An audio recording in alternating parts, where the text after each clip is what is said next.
Hello, everybody. I wanted to say hello, my darlings, but hello, everybody here.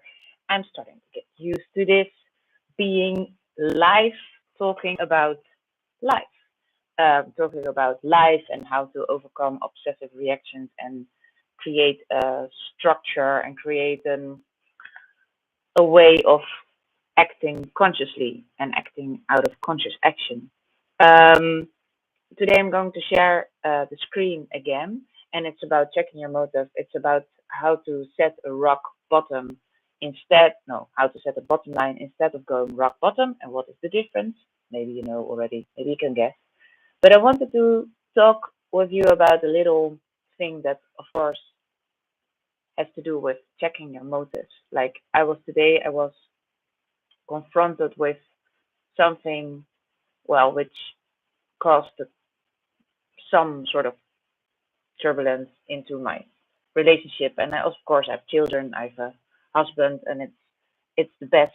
It's the best practice area you can ever have, and you can give yourself. And I love singing, and of course, I have have done some action which maybe wasn't that appropriate, or maybe I should have discussed it before. But anyhow, I added some concepts to my agenda without really talking about it first. And I was checking my motives on that, because I was thinking, what were my motives actually, you know? And the first motives that I found was like, I like singing. I'm already into rehearsing this piece, so why not just add these two extra concerts because another choir is singing the same piece. I don't have to do extra rehearsals. I can just add these two things, and that's it. That's done. You know, it's easy, simple, more enjoyment, more excitement. But then, yes, I was. That was one of my motives, but it was sort of the first layer that came up, and then I just started to sink in a little bit in my feelings, and I felt like, hmm, am I honest? Am I really honest right here, right now? You know, am I really, really honest? And then some sort of different motives popped up, and that was all about actually, I need more space. I need more space in my own home. I need more space energetically, not really with things, but energetically. I need more space. And then I apparently I didn't dare to talk about it, or I didn't dare to ask it, so it sort of um, went like the, yeah, I cannot say it in English, I guess, but it went like an ink, inked fleck, and it subsides into another layer of motives, sort of darker side of motives, sort of not very honest motive, and then on top of that you pile some honest motives. So I want to mm, dare you. I want to dare you and to think about the motives and try to get a layer deeper. Like when I did today, I went a layer deeper, and it it showed totally different motive. Actually, a motive where I should have talked about way earlier. Of course, I talked about it today. I talked about it, and it was really nice that it was out of the open. And it was really nice to have this good conversation, because that's what a relationship is about, isn't it? To have conversations about the things that you feel and are in your way, and how you can get to two evolved persons, two persons that take conscious action also for the relationship. So I want to dare you and try to get a little bit deeper with checking your motives.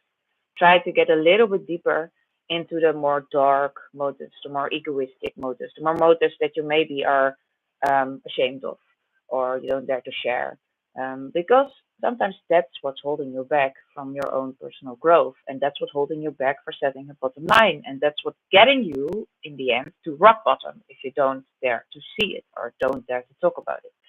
And you have to be brave. I know, you have to be very brave. Um, Zo een little recap in Dutch. Ik was vanochtend een beetje geconfronteerd met, ja, mijn eigen dark side van motief checken. En nu zeg ik het in het Engels. Daarnet wist ik het woord niet. Mijn eigen dark side van motief checken. En toen kwam er eigenlijk op neer dat ik nou, nu weet ik het Nederlandse woord weer niet. Het kwam er eigenlijk op neer dat ik indirect communiceerde, zelfs naar mezelf, naar wat ik eigenlijk nodig had, in plaats van direct communiceren naar wat ik eigenlijk nodig heb.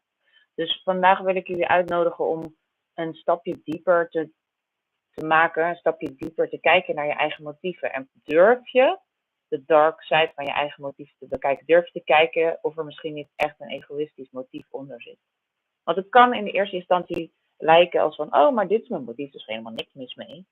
Nee, niks mis mee. Maar als je dan een laagje dieper gaat en je denkt, ben ik indirect misschien iets anders aan het communiceren, ben ik misschien toch passief-agressief, dat wordt zoals ik, naar mezelf en naar een ander. En moet ik daar misschien niet eerlijk over zijn? So, now I'm going to share my screen with you guys, because, of course, I have this beautiful PowerPoint.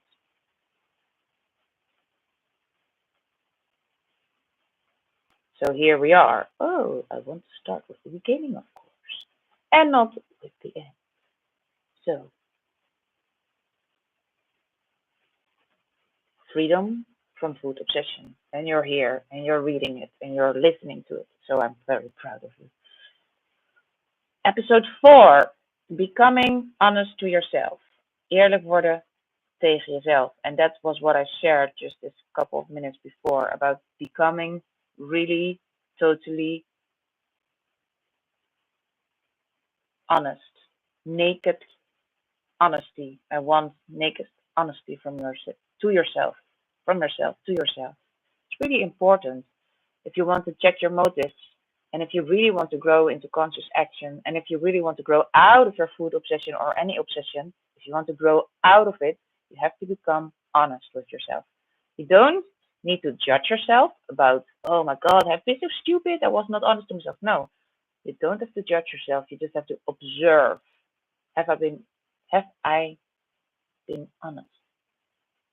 Ben ik eerlijk geweest? Je hoeft alleen maar te observeren. Ben ik eerlijk geweest? Niet te veroordelen. Because the judgment will make yourself feel a loser again and will get you into this trap of food obsession, and we just want to get out of it. So we need love. Love, love.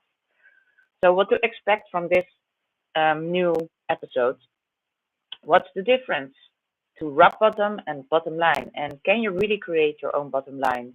Or do you have to become rock bottom before you can start healing yourself? We're talking about obsessive structure and about becoming human. I've been learning that, well, my perfectionist came into it and made an obsessive structure about almost everything except for living, except for becoming a human. And then how to check your motives, and a little recap about how to check them and how to get into conscious action. So rock bottom or bottom line. Ga je door tot het eind of gun je jezelf eerder de weg naar leven in vrijheid? So are you going to the end? Are you going to the dead end of the dead tunnel without nothing, without no light? It's rock bottom. Does anybody have to get you out of the gutter and that will be your beginning of living? Or are you going to set your own bottom line? Like I already said it before in the third episode, you can create your own bottom line. You can create your own bottom line in your behavior, in your triggers, and you can also set your bottom line in not getting rock bottom, so stopping right now. You know, my bottom line, the bottom line that I set was don't puke.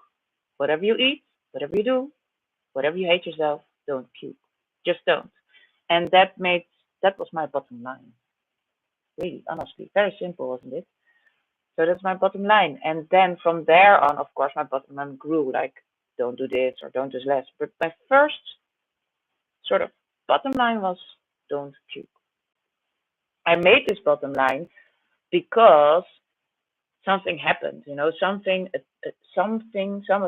life event happened, and I didn't want that to happen ever again. I was done with it. That was my sort of realization of I was rock bottom in my mind. Like, I'm done with this behavior. I'm done with this self-sabotage. I'm done with this not being able to show up for life because my head is full of other things and I'm ruining it for myself. I was sick of it. I was tired of it. I had to stop. So then my powerful feeling started. It started slowly, and it started with not puking and not drinking. But that was not because I wanted it, but because they said to me, if you want to follow this program, if you want to do this, you have to stop drinking. Because there are people who are addicted to drinking and you're in the same group, so you have to stop. So my own set bottom line was to stop puking. My bottom line from the other group, which was a very, very, very, very good opportunity, was stopping to drink, to, to quit drinking. Um, and that also was a very good help for me because it showed me what it was to stop obsessive behavior that I wasn't that addicted to, because food was really my first go-to addiction. And alcohol was just convenient to shut off my hunger, to shut off my feelings, to shut off whatever. So I wasn't that addicted to alcohol, but I was addicted to food. But I could practice to quit something that you could quit that easily, because alcohol you can just say, okay, I quit. With food, it's different because you always have to sort of get the tiger out of the cage one, two, three times a day. You know, the tiger that wants to maybe eat too much or work. So with food, it was difficult for me, more difficult than alcohol. And then with alcohol, to quit alcohol, I could really see what happens. You know, first you're happy, then you're like, oh, hell, I don't know. Then you're like sort of proud, and then you don't want to drink alcohol anymore. And then you're 10 years later and you're sober for already 10 or 12 years from alcohol, and you don't even like it anymore. So that's what I, in a sort of nutshell, experienced with alcohol. And that made my process with food easier, because I knew, oh, this is just a phase. This is just a phase. I have to just get through this phase. What do I need to get through this phase? What do I need to get clean through this phase? And that's what other people, conscious actions, um, talking about it, sharing about it, get out of isolation. And I was very lucky because I started in this 12-step program, and I was really, really lucky that the area where I lived was like sort of filled with all these meetings, with all these 12 steps meetings. And the first year, I didn't go to any OAs for eating meeting. I didn't go to any OA 12-step meeting because I just hated to talk about food. And they were only talking about food in my mind. It wasn't when I finally started going to AA, I was like, oh, they're not talking about food that much, and maybe sometimes, but I can relate to it very, very much. But I was scared, and I didn't want to be confronted with my own problem yet.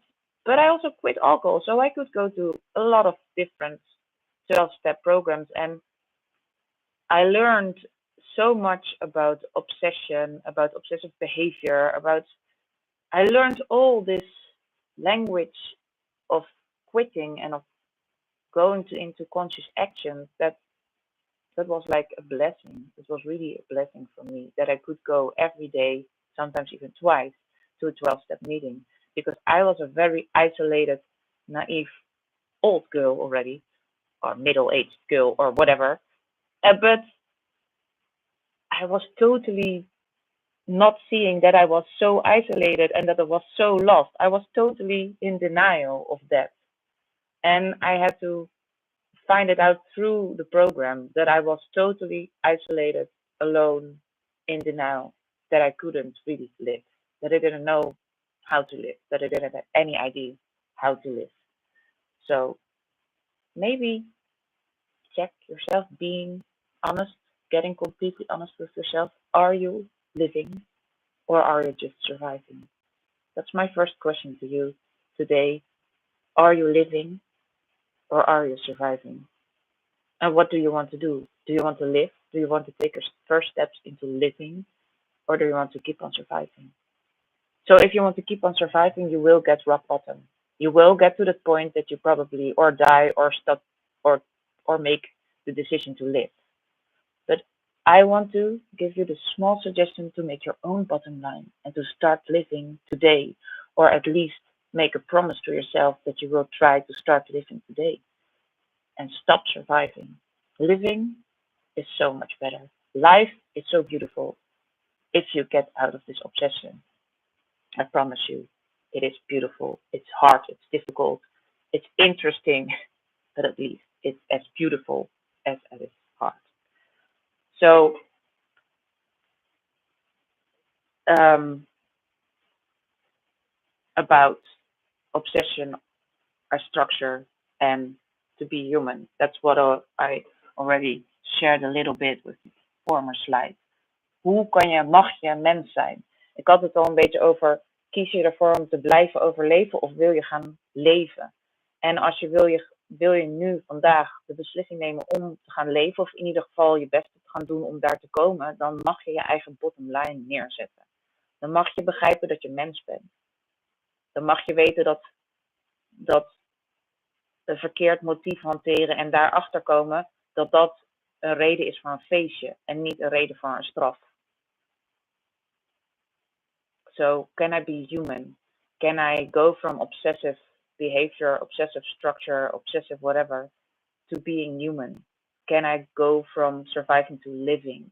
Can I go from observing and getting a very egoistic motive into the light, into the open, and instead of judging it and punishing yourself, can I celebrate it? Can I celebrate it that I have seen it, that I became conscious about it, that I know that I'm just lived in survival mode and that I'm starting to get human, that I start to get alive, actually.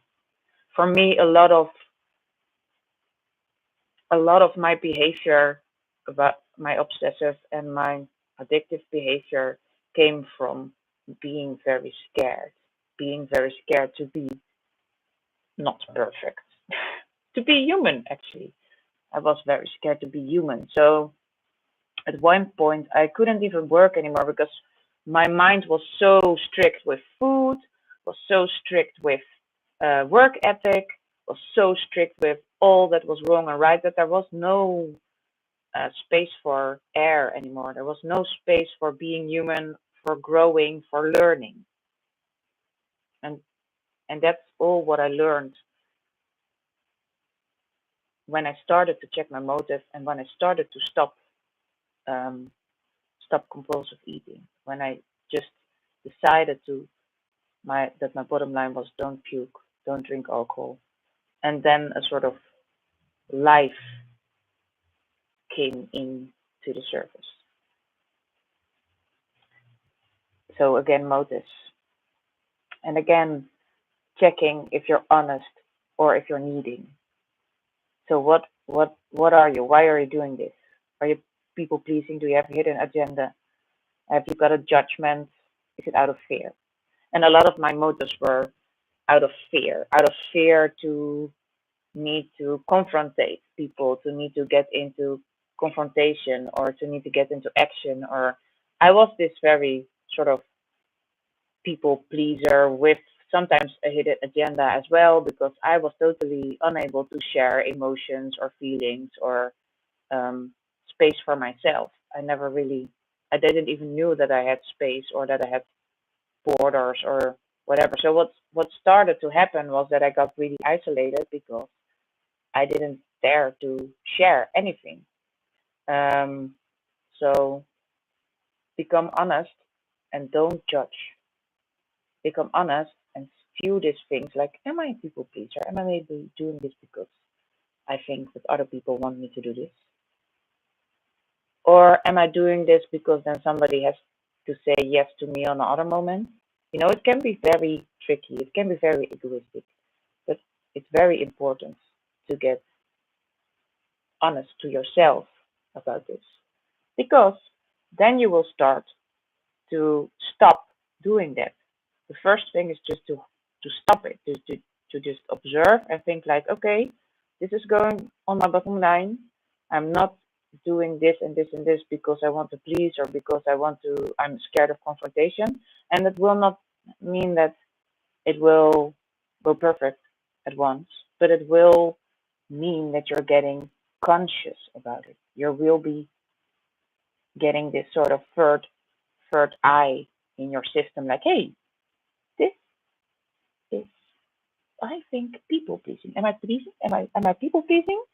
And then if it's a yes, you're like, ooh, oh, sorry. What can I do? What can I do? What's my real need? What do I really need? Because then you can ask yourself this question.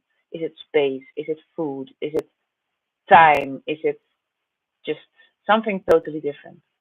What do I need? Because that's the next level question. What do I really need? So some recap of the conscious actions that I did last episode, just to get into this routine, this routine of building conscious actions. Why do you do what you do? Why do you help other people? Why do you make the appointments you want to make? Why do you eat? Why do I eat? Am I hungry? Am I lonely? Am I tired? Am I stressed? Am I emotional? Does my body really need this now? Why do I eat? And can I stop? Why can't I stop? Can I call somebody? Can I call somebody to maybe stop eating now? Did I plan my eating today? Or was I just out of control everywhere and I just let it happen? Did I start planning to become successful? Or did I not plan?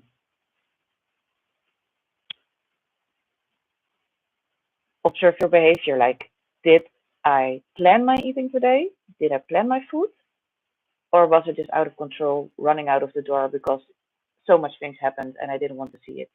And I don't judge. It was like, oh, I was totally out of control. I didn't plan anything, at least not my food or at last. So, did I plan anything or just nothing? And then I will put it on my list of conscious action, like I plan my day. The first thing I do in the morning or the first thing I do in the night is I plan my day, I plan my eating.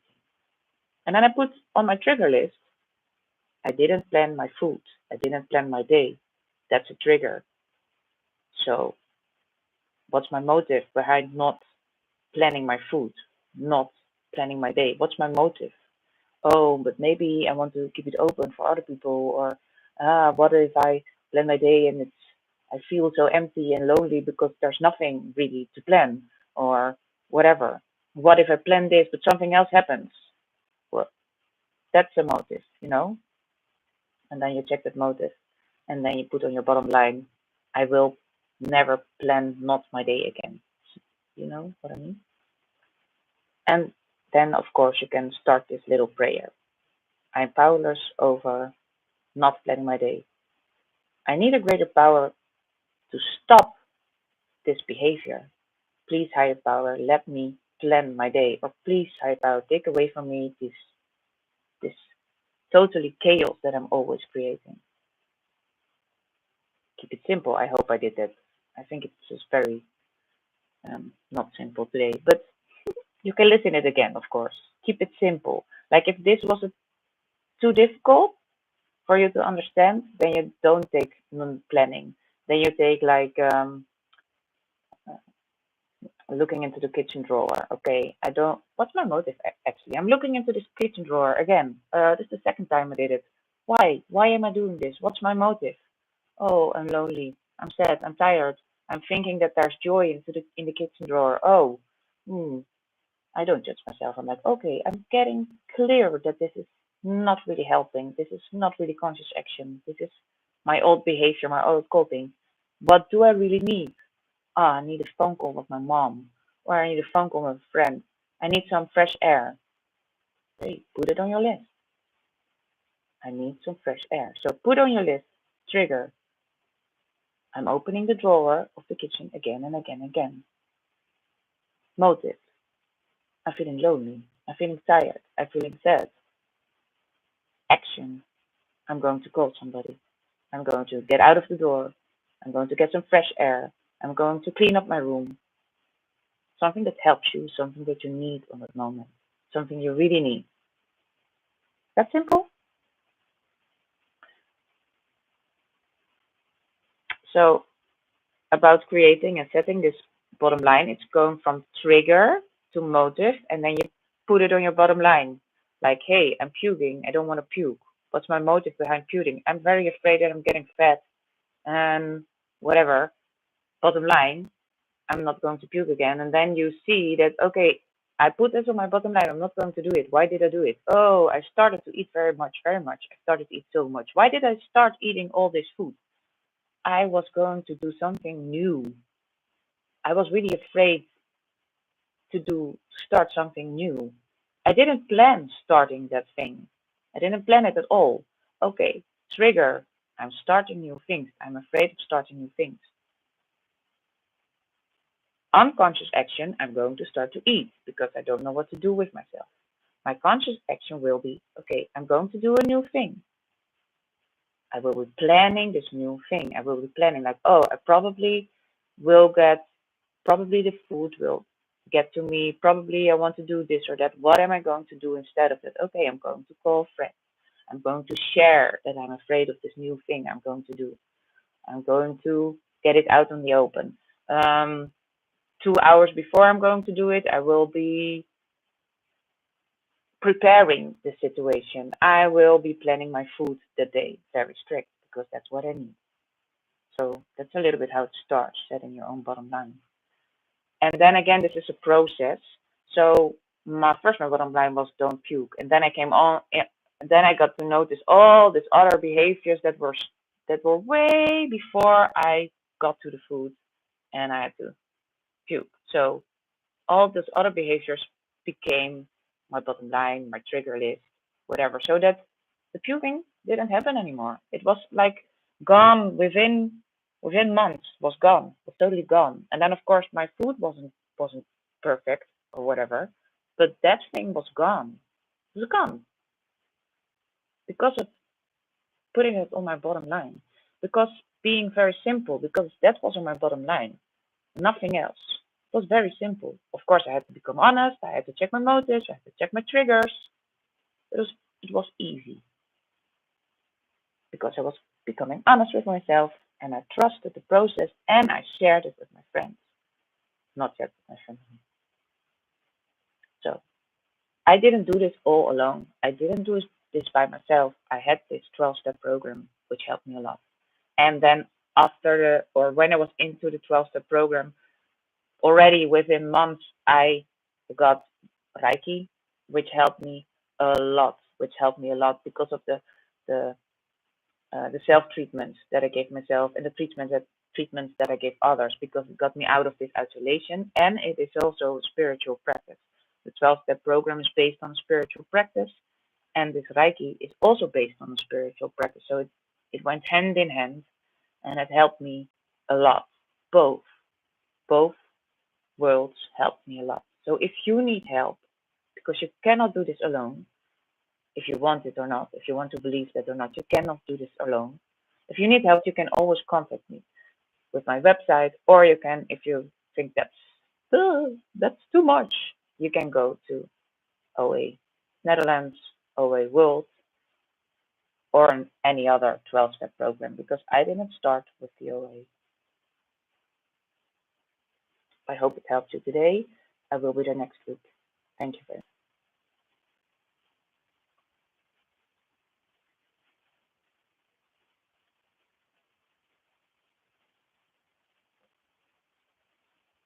Bye bye. I will share this. Sorry, not to. Sorry, not to.